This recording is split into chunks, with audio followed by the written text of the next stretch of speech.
शिक्षा हमें विनम्रता सिखाती है, शिक्षा हमें शांत रहना सिखाती है, शिक्षा चुप रहना सिखाती है। शिक्षा से प्राप्त ज्ञान, मान, सम्मान, पद और प्रतिष्ठा को हम अपनी उपलब्धि समझ लेते हैं और अहंकार कर बैठते हैं, और यही अहंकार कहीं न कहीं हमारे विकास के मार्ग को अवरुद्ध कर देता है। और जब क्रोध आता है तो चिल्लाने के लिए एनर्जी नहीं चाहिए, जब क्रोध आता है तो शांत रहने के लिए बहुत ही एनर्जी चाहिए।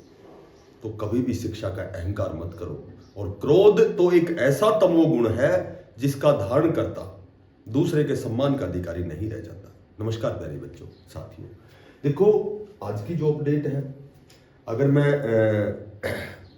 यूट्यूबर की भाषा में बोलूं तो बिग अपडेट है, बाकी कोई बिग अपडेट नहीं है।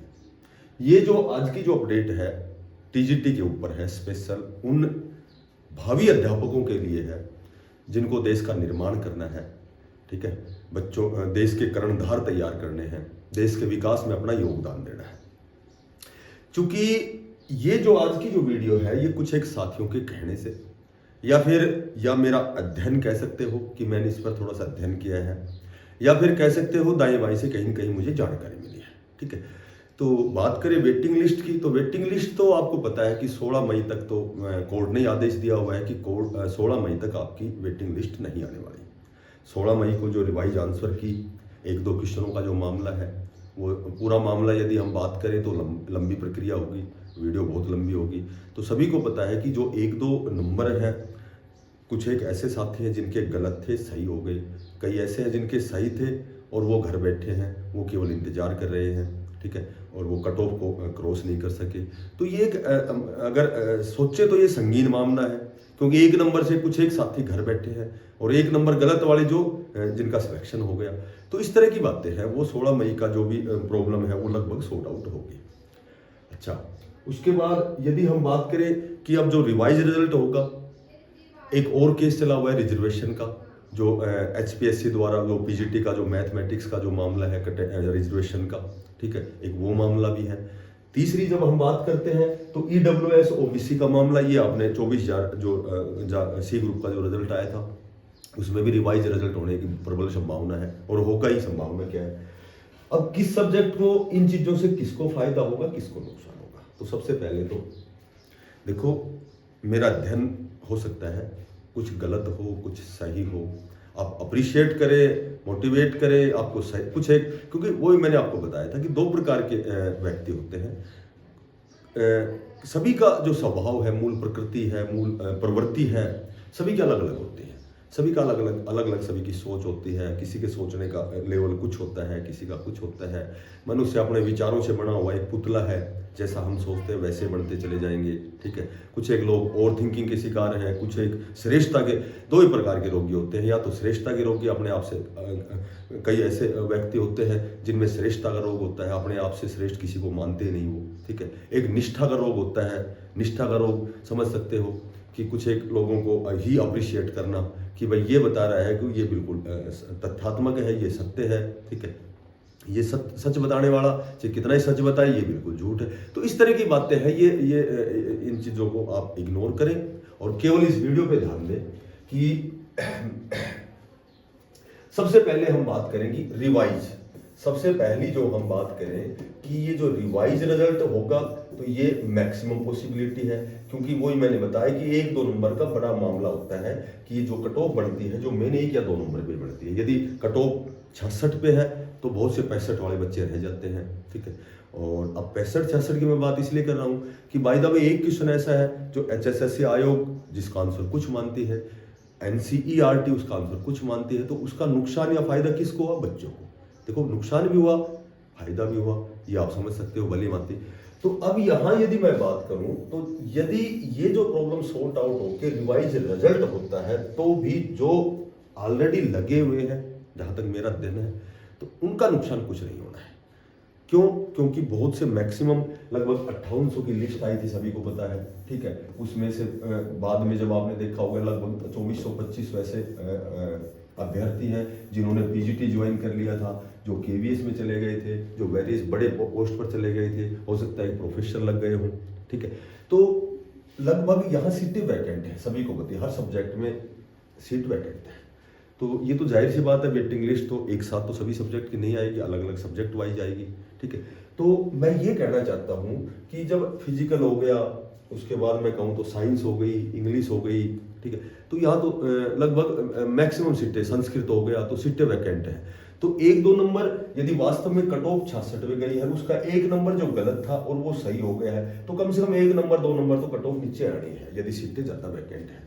तो रिवाइज रिजल्ट का लगे हुए को नुकसान नहीं होने वाला है, लेकिन जो वास्तव में जो एलिजिबल कैंडिडेट है, जो वास्तव में जो योग्य जो अध्यापकगण है, तो उनको फायदा ये होगा कि उनका जो सही था वो गलत हो गया, और गलत हो गया तो इसलिए जो सीटें वैकेंट हैं उनको मैक्सिमम वहाँ बेनिफिट होगा।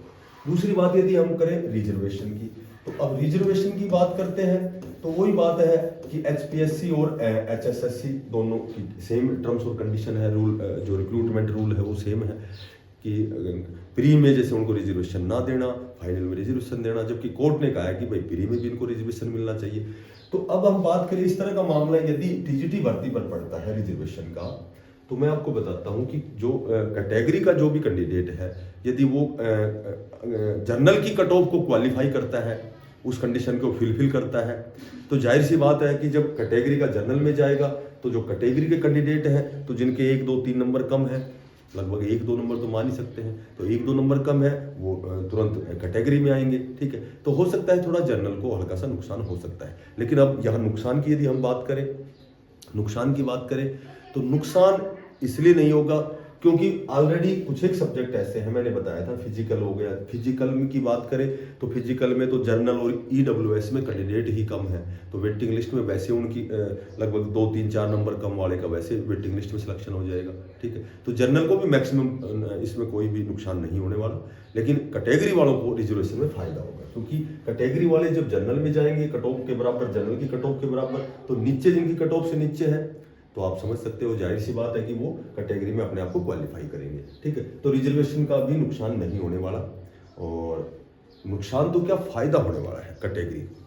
अब बात करें हम ईडब्ल्यूएस और ओबीसी की, तो ईडब्ल्यूएस ओबीसी के बहुत से ऐसे मामले जो कोर्ट में गए हैं, हर मामले में ईडब्ल्यूएस ओबीसी वाले जो भी साथी हैं उनकी जीत हुई है। वो जीत क्यों हुई है? क्योंकि ऑलरेडी उनकी जो उनका जो परिवार पहचान पत्र है, जो फैमिली आईडी है, उसमें ऑलरेडी ही वो जो मेंशन है, जो भी कास्ट है, वो कैटेगरी है, वो मेंशन है।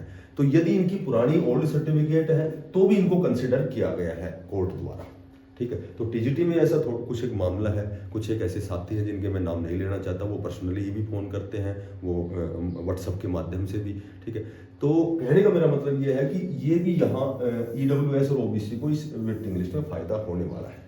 अब ज़्यादा बातें बताऊं तो इसमें वीडियो बहुत लंबी जाएगी, तो इनमें इसका फ़ायदा होना है टीजीटी की जो वेटिंग लिस्ट में, ठीक है।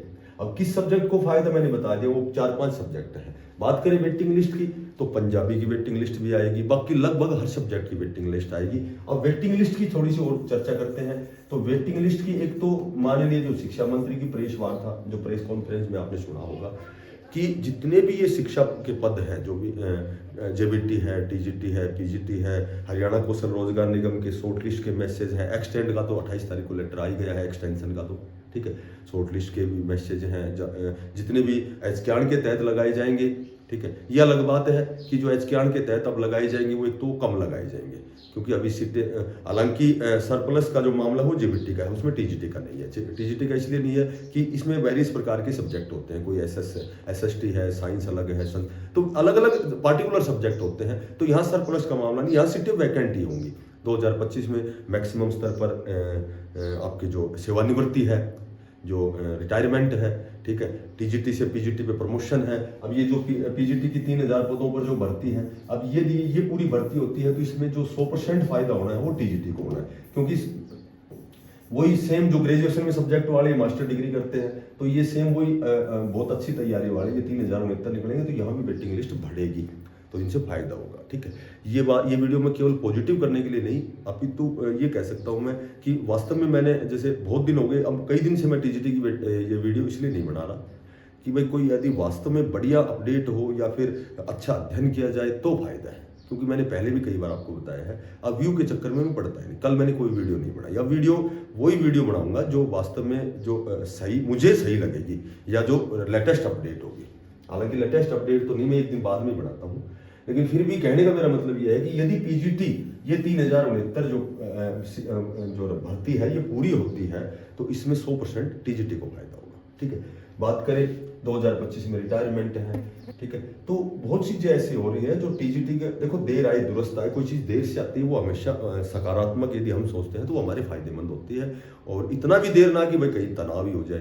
तो तनाव इसलिए है कि ये भर्ती पिछले मेरे ख्याल से जुलाई की भर्ती है, ठीक है, जून जुलाई की है या अगस्त की है, तो इतना लंबा इंतजार भी कहीं कहीं तनाव देता है। लेकिन अब हम बात करते हैं कि वेटिंग लिस्ट की, तो वेटिंग लिस्ट जब माननीय शिक्षा मंत्री ने आपको कह ही दिया, आपने सभी जागरूक साथी हो कि जून से पहले, जून में वैसे भी जून में ज्वाइनिंग नहीं होनी क्योंकि जून में छुट्टियां होती हैं, तो जुलाई जो है, जून में वैसे भी सीईटी का एग्जाम हो गया या फिर और भी कोई हरियाणा पुलिस की भर्ती है और भी चीज़ें हैं, तो आपका जुलाई में नया सेशन जुलाई मान लो, क्योंकि आपके लिए नया सेशन अप्रैल होना चाहिए था, लेकिन कहीं कहीं जो केसेस की वजह से अब ये जो मामला है आपका जुलाई तक, तो जुलाई में लगभग जून में आपकी ये वेटिंग लिस्ट आना, उसके बाद जून में लास्ट तक ज्वाइन करवाना, तो ये कोई चीज़ जुलाई तक ही जाएगी। ठीक है, तो ये आज की अपडेट थी, यही आज की अपडेट का हो या आज का मेरा अध्ययन का हो। ठीक है, फिर मिलते हैं किसी नई अपडेट के साथ। जो साथी नए हैं चैनल को सब्सक्राइब करना, ज़्यादा से ज़्यादा इसको शेयर करना, और जब भी कोई लेटेस्ट अपडेट आएगी, चाहे वो डीएसएसबी की हो, चाहे वो केबीएस की हो, चाहे और अन्य कोई भी एचएसएससी या फिर कोई भी, जब भी कोई नई अपडेट आएगी, अब 2 महीने की लगातार हमारी छुट्टियां होंगी बहुत जल्दी, तो इसमें नियमित क्लासेस भी प्रारंभ करेंगे। नए साथी सादर आमंत्रित है। आप अभी मई और जून में जितने भी एचएसएससी के एग्ज़ाम हो या 2025 के जितने भी डीएसएसबी हो, केबीएस हो या कोई भी सीडी ग्रुप हो या कोई भी टीचिंग नॉन टीचिंग पदों पर हो, तो रेगुलर नियमित रूप से कंप्लीट सिलेबस हर सब्जेक्ट का करवाया जाएगा, बहुत अच्छा, और सारी क्लासेज फ्री ऑफ कॉस्ट रहेंगी। तो ज़्यादा से ज़्यादा क्लास को शेयर करना। फिर मिलते हैं किसी नई अपडेट के साथ, तब तक के लिए सभी साथियों को बेस्ट ऑफ लक, धन्यवाद।